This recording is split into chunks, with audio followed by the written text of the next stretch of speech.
Olá, gente, tudo bem? Eu, Ricardo Vilches, vou fazer companhia para vocês nos próximos minutos. É o tempo que nós temos aqui para saber um pouco mais sobre essa pandemia de coronavírus. E não é porque estamos em casa e as atividades de lazer estão reduzidas para evitar a aglomeração que não podemos mais nos divertir, nos entreter. Muitas atividades culturais estão se adaptando para poder receber o público e há aquelas que se reinventaram para ir até o público. Um dos festivais de teatro mais tradicionais do Brasil, o daqui de Curitiba, adotou essa política para manter a agenda. Afinal de contas, como dizem os próprios artistas, o show tem que continuar. Quem explica pra gente como vai ser isso é uma das diretoras do festival, a Fabiola Passini. Confere essa entrevista com ela. A gente vai tentar ao máximo fazer isso online. A gente quer ainda que aconteça na rua, né? Porque a gente não desistiu dessa ideia ainda. Assim que possível, a gente vai estar na rua com as pessoas, com os artistas. Mas enquanto isso não é possível, a gente quer transformar essa sensação na internet. E como vai ser isso? Explica o que vocês já definiram em termos de programação na internet. Na internet nós vamos ter 5 ações. A primeira delas é com o Emicida. O Emicida ele estaria aqui no festival em março. Depois nós convidamos ele para abrir em setembro, né? Quando ainda era possível, a gente achava que era possível. Então agora a gente fez esse convite para ele fazer uma live para o festival. Então vai ser uma live com o Emicida. Aí depois a gente tem um bate-papo teatral sobre um assunto que é muito importante dentro da arte e educação, que é a mediação teatral. É um assunto super bacana para quem é professor de artes em escolas ou alunos, gente que se interessa no assunto. A gente convidou 3 especialistas para debater esse assunto, é bem bacana. Aí depois a gente tem um infantil, que é com o Grupo Tri. O Grupo Tri é um grupo de teatro, um grupo de música, que estaria aqui também no Festival pelo Curitiba. Eles são um fenômeno no YouTube para crianças, o canal deles tem muitos inscritos, é um grupo muito bacana, então isso é no sábado de tarde. Aí no domingo a gente vai ter a projeção de um espetáculo que também estaria aqui, que é uma homenagem ao Antunes Filho. É um espetáculo chamado Sodoma Gomorra, super bacana, vai ser a primeira vez que vai ser transmitido na internet, então ele é especialmente para o festival, uma parceria que a gente fez com o Sesc de São Paulo. O Sesc de São Paulo tem feito vários, projeções de teatro. E depois a gente tem um curso sobre dramaturgia, direção e atuação para atores, atrizes, diretores, para quem gosta de teatro. Vocês pensaram em suspender, adiar o festival desse ano? Eu acho que todo mundo que trabalha, né, com cultura se viu pensando nessa possibilidade.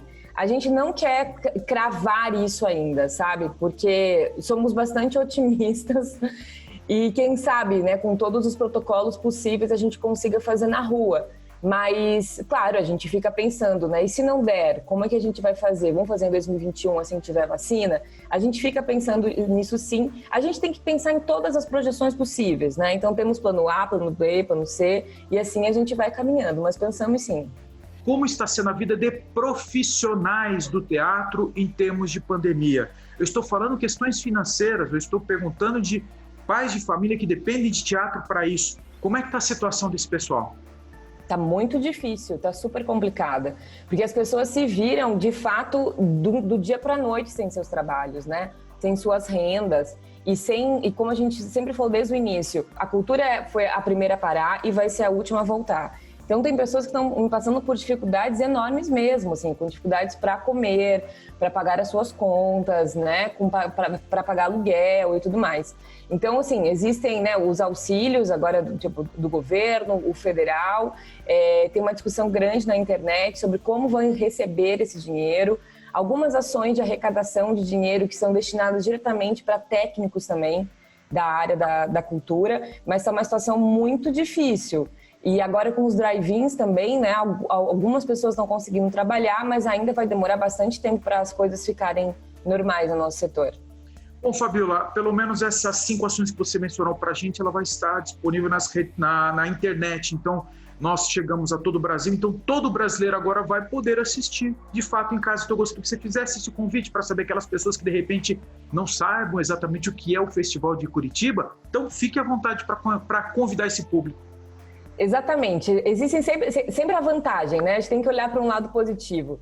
Tem muita gente que não conhece o festival, a gente vai ter um alcance nacional que a gente nunca teve.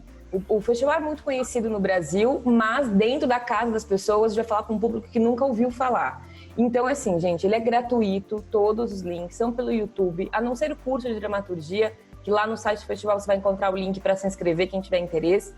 Mas é gratuito também, mas é muito fácil. Você acessa o YouTube e você tem o acesso já à programação do festival. Então, participem e com todo o conforto e segurança que agora é necessário, que agora é permitido.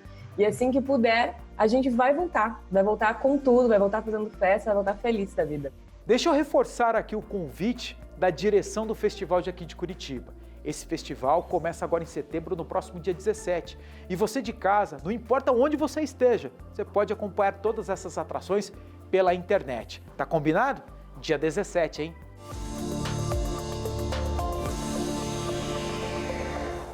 A boa notícia do dia é a parceria entre o Ministério da Saúde e as gigantes fabricantes de tecnologia. Você que tem smartphone agora poderá ser notificado quando entrar em contato com uma pessoa contaminada pela Covid-19. A Apple e o Google vão notificar os usuários que entrarem em contato com alguém diagnosticado com o novo coronavírus por meio de uma mensagem. É o seguinte, gente. Para receber essa notificação no celular, é preciso ativar a função no aparelho, pois ela estará desligada por padrão. A partir daí, os telefones iOS e Android passam a se comunicar por sinais de Bluetooth, anônimos, para informar quem pode estar infectado.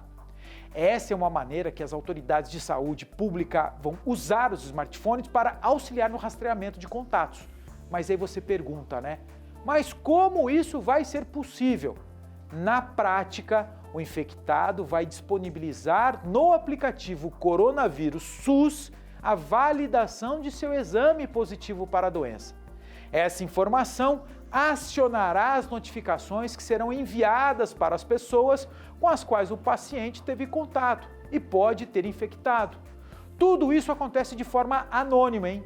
O rastreamento reconhece contatos próximos a uma distância de 1,5 m a 2 metros e por um tempo mínimo de 5 minutos entre os smartphones que possuem ali o aplicativo instalado.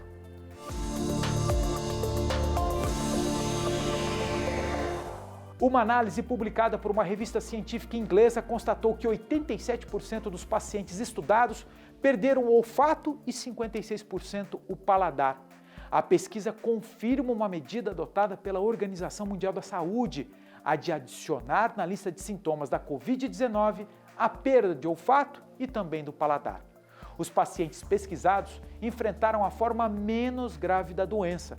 Apenas 8% deles foram hospitalizados e a maioria apresentou sintomas por 11 dias. 60% dos pacientes recuperaram o olfato em 2 semanas. Ganha força a tese de que não existe apenas um tipo de Covid no mundo, mas sim 6 tipos. Estudo do Imperial College de Londres se baseou em algo que todos nós já percebemos, que a doença se manifesta de formas diferentes em pessoas diferentes. Febre, tosse e perda de olfato são sintomas comuns entre esses tipos, mas há outros sintomas que surgem em alguns pacientes e em outros não. O estudo identificou, assim, quais os sintomas em comum desses 6 tipos diferentes de Covid. Tem o coronavírus tipo gripe, mas sem febre. O tipo gripe e com febre. O gastrointestinal, que é caracterizado também pela diarreia. O coronavírus grave tipo 1, caracterizado pela fadiga. O grave tipo 2, que provoca confusão mental. E o grave tipo 3, que inclui ainda problemas respiratórios mais graves. Qual é a forma mais segura de proteção da Covid-19 em locais públicos? Usando máscara? Colocando aquele protetor facial na frente do rosto? Ou usar aquelas máscaras valvuladas e também mais caras? Pesquisadores dos Estados Unidos compararam as 3 e chegaram à conclusão de que a máscara de tecido é a mais eficiente para proteger as pessoas que se relacionam com quem está usando a máscara. A pesquisa mostrou que se eu estou usando apenas aquele protetor facial, as gotículas de saliva ou espirro podem chegar até 8 metros de distância, saindo por baixo dessa máscara. É o mesmo caso daquela máscara valvulada, que não impede a saída de saliva e gotículas pela abertura principal. Gente, mas vale o lembrete, hein? Trocar a máscara de pano com regularidade durante o dia. Quando você perceber que a máscara está úmida, troque por outra limpa. Quando ela está úmida, as fibras do tecido perdem a capacidade de retenção de gotículas. Outro lembrete também dos profissionais de saúde. Quando der aquela vontade louca de espirrar, espirre sim, usando a máscara para evitar espalhar as gotículas. E outra, é recomendado também usar assim, o braço nessa hora. E depois que espirrar, a recomendação é que troque a máscara usada por outra limpa. Por isso a orientação de andar sempre com mais de uma máscara no seu dia a dia. Gente, esse nosso boletim com informações sobre o novo coronavírus termina aqui, mas o convite fica para você. Ao longo da nossa programação eu volto trazendo mais informações. Tá combinado? Então, até daqui a pouquinho.